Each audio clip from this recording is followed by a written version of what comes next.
Bismillah wa salatu wa salam ala rasulillah. Bienvenue au 7e épisode dédié à l'étude du mouvement de Salafiyya al-Madkhaliya. Aujourd'hui, on va traiter une des plus grandes ambiguïtés du mouvement, qui est le thème de la rébellion contre le gouverneur. C'est un sujet assez sensible qui fait partie de la politique légiférée, siyasa al-Shar'iyya, et il touche plus particulièrement à la relation entre gouverneur et gouverné et le contrat qu'il y a entre les deux. C'est un thème qui a été traité par les savants traditionnels de tout temps et de nos jours, ce thème est toujours d'actualité où les spécialistes et les savants apportent leurs contributions contemporaines et on constate que Salafiyya al-Madkhaliya a elle aussi une vision propre à elle-même, particulière et même marginale. Et qu'est-ce que la vision de ce mouvement? Eh bien, c'est justement la notion que les gouvernés, c'est-à-dire les populations, ont un devoir d'obéissance absolue au gouverneur. Et si quelqu'un osait se rebeller suite à une injustice ou critiquer un gouverneur ou encore s'il exprimait simplement son désaccord sur une question, cette personne est forcément un égaré, un khariji, un innovateur ou sur la voie ou le minhaj des khawarij d'une manière ou d'une autre. Donc cette théorie est un des fondements au sol de ce mouvement qui en fait un point central dans sa prédication et qui va en faire un filtre pour juger les autres mouvements, prédicateurs, savants, politiciens, journalistes et autres, et même les individus lambda pour les sortir du cercle de Ahl-Sunnah wal-Jama'a s'ils contredisent leur vision. Donc cette idée est matraquée sans cesse dans les médias et les réseaux sociaux qui leur appartiennent. Et parmi leurs arguments, il y a des versets du Coran, il y a quelques hadiths, ce qu'on verra plus tard dans un autre épisode. Mais il y a aussi des avis de savants qu'ils mettent en avant pour promouvoir leurs idées. Et justement, venons voir ensemble les avis des savants sur cette question. Eh bien, il se trouve que les savants ont depuis toujours fait la distinction entre trois grandes catégories de gouverneurs. Et selon la catégorie du gouverneur et le contexte autour, le statut de la rébellion peut complètement varier d'une situation à une autre. Parfois, il sera illicite, haram, et parfois, il sera obligatoire, en passant aussi parfois par des situations pas toujours évidentes où il peut y avoir de grandes divergences au sein des savants eux-mêmes. Et tout ça avec des preuves du Coran et de la Sunna appuyées par des histoires et des avis des compagnons radiyallahu anhum. Mais alors, quelles sont ces trois catégories? Eh bien, la première catégorie, c'est lorsque le gouverneur est musulman et il est aussi un gouverneur juste, équitable, c'est-à-dire qu'il applique la législation musulmane en entier et intrinsèquement, il gère le bien public d'une façon très équitable et ne cherche pas à spolier les personnes gouvernées. Ici, il y a un ijma', donc un consensus le plus absolu sur l'interdiction de la rébellion contre cette catégorie de gouverneurs. Et on ne s'attardera pas dessus étant donné qu'il y a un véritable consensus et le consensus ne se discute pas. Donc, au sein de Ahl-Sunnah wal-Jama'a, il est formellement interdit de se rebeller contre cette catégorie de gouverneurs musulmans justes et équitables. La deuxième catégorie est celle du gouverneur qui est non musulman. Et ici, il y a aussi un consensus, un ijma' chez les juristes sur le fait qu'il soit permis et qu'il n'y a pas d'inconvénient à la rébellion militaire contre un gouverneur non musulman à condition d'avoir les moyens et la force et que ça ne soit pas la cause d'un mal plus grand qui vient après. Quant à la troisième catégorie, c'est celle du gouverneur musulman mais qui est injuste et inéquitable, c'est-à-dire qu'il y a des manquements dans l'application de la législation musulmane et ici ce sont des manquements dans l'application de quelques préceptes et non le rejet de la législation elle-même, sinon il serait dans la deuxième catégorie et qui dans sa gouvernance en général va commettre des injustices notamment dans l'administration du bien public et là il y a déjà divergence et pas n'importe laquelle puisque les compagnons radiyallahu anhum avaient déjà divergé sur la question. Et pour commencer, Al-Hussein, fils de Ali et de Fatima, radiyallahu anhum, est petit-fils du prophète Muhammad sallallahu alayhi wa sallam, dont le prophète Muhammad sallallahu alayhi wa sallam avait dit dans un hadith que Al-Hassan et Al-Hussein, qui sont deux frères, sont deux maîtres des jeunes du paradis. Donc, on savait déjà que c'était des personnes qui allaient entrer au paradis et pourtant, Al-Hussein radiyallahu anhu s'était rebellé contre un gouverneur musulman puisqu'il était d'avis que lorsqu'un gouverneur est musulman, mais injuste et inéquitable, l'allégeance était rompue. Donc l'allégeance, c'est ce contrat qui est entre les gouverneurs et les gouvernés. Et donc forcément, cela légitimait selon lui une rébellion et c'est ce qu'il a fini par faire lui-même après avoir reçu plusieurs lettres d'habitants de l'Irak se plaignant à lui, demandant son intervention contre le gouverneur de l'époque. Il a quitté Makkah al-Mukarrama avec ses soldats et il est parti en Irak pour combattre ce gouvernement malgré que Abdullah ibn Omar et Abdullah ibn Abbas, anhuma, deux autres compagnons, avaient essayé de le retenir. Il est quand même parti et il a fini par rejoindre son Seigneur à Karbala, là où les chiites font aujourd'hui leur pèlerinage. Et ici, personne n'osera jamais prétendre que Al-Hussein était un égaré, un innovateur ou faisant partie d'Al-Khawarij. Et 5 ans plus tard, il y a eu Sulayman ibn Surad anhu, qui était aussi un compagnon et qui s'est rebellé lui aussi contre un gouverneur musulman accompagné de 4000 soldats. Et il est décédé anhu, dans une de ces batailles.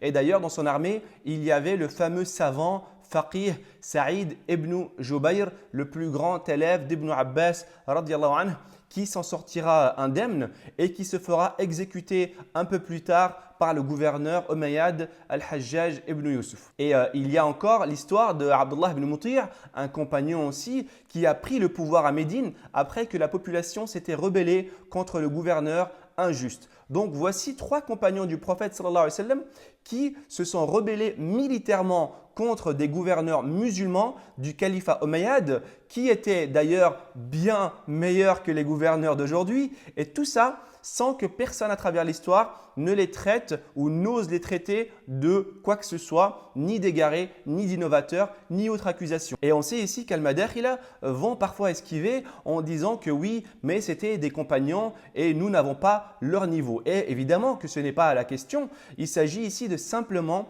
observer les personnes qui ont été éduquées avec le prophète sallallahu alayhi wa sallam et qui ont le mieux compris les textes et qui sont dans la toute première génération des Salaf al-Salih, les pieux prédécesseurs. Cette génération qui est censée être un exemple pour As-Salafi al-Matraliya qu'ils prétendent suivre. Eh bien, dès la première génération, on voit que cette question a été de l'ordre de la divergence, du ijtihad, effort d'interprétation et qui ne mérite en aucun cas l'accusation de Khawarij, par exemple, puisque les Khawarij, c'est totalement autre chose dans les fondements et usul de leur mouvement. Et d'ailleurs, les Khawarij existaient à l'époque et personne n'a confondu ses compagnons et leurs soldats avec les Khawarij. Et d'ailleurs, ce n'est pas fini puisque les rébellions ne s'étaient pas arrêtées là, vu qu'en continuant dans la génération des Tabi'in et Tabi'it Tabi'in, les successeurs et la génération d'après, il y a eu tout un tas de révolutions contre les gouverneurs sans que personne n'ose jamais traiter ces gens-là de Khawarij ou d'innovateurs. Et parmi ces grands tabi'in